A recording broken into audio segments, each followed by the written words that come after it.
Filé en Italie, retrouvé là-bas Alban Miccosi, au cœur de la cité éternelle. Alban, bonjour, pour nous parler effectivement de ces élections européennes. C'est dans 4 jours, il y a 4 jours du scrutin.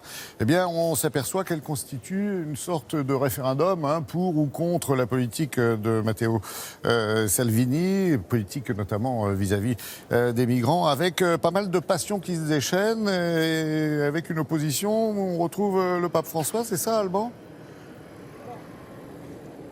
Exactement, bienvenue ici sur la place Saint-Pierre. On est effectivement juste derrière nous avec le Vatican parce qu'il y a clairement des tensions très fortes entre le Vatican et le ministre de l'Intérieur italien Matteo Salvini.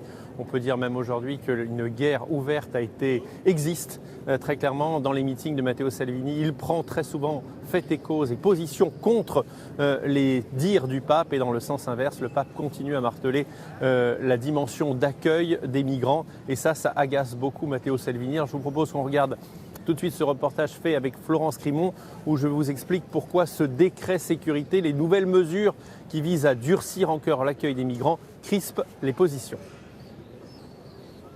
47 migrants africains autorisés à débarquer sur l'île italienne de Lampedusa dans la nuit de dimanche à lundi. Sur les quais, quelques militants humanitaires ont inscrit une phrase de l'Ancien Testament qui sauve une vie, sauve le monde entier. Cela faisait plusieurs jours que le bateau de l'organisation allemande Sea-Watch attendait au large de l'île une autorisation de débarquer. Elle est finalement venue des autorités judiciaires avec l'accord des gardes-côtes, à la grande stupeur de Matteo Salvini, qui a semblé découvrir cette décision en direct à la télévision. Puisque le ministre c'est moi, je prends acte des décisions de ce procureur. Mais nous allons approfondir la possibilité de poursuivre tous ceux qui ont favorisé l'immigration clandestine.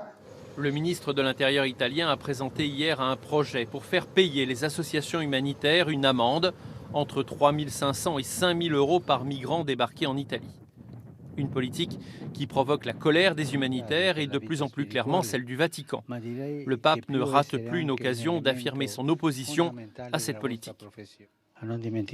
N'oublions pas que la Méditerranée est en train de se transformer en cimetière.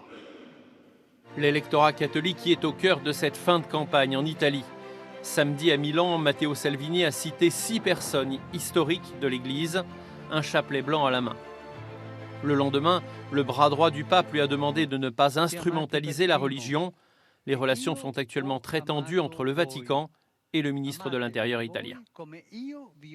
Eh bien, Salvini qui flatte l'électorat catholique, dites-moi, Alban, on est loin quand même des origines païennes de la Ligue du Nord, là.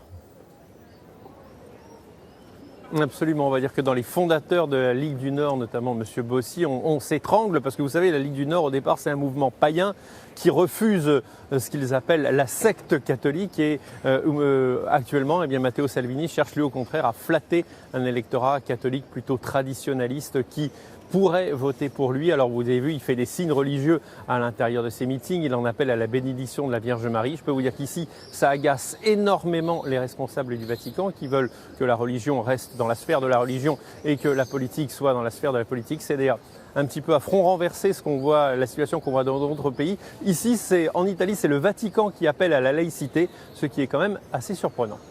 Merci beaucoup, Alban.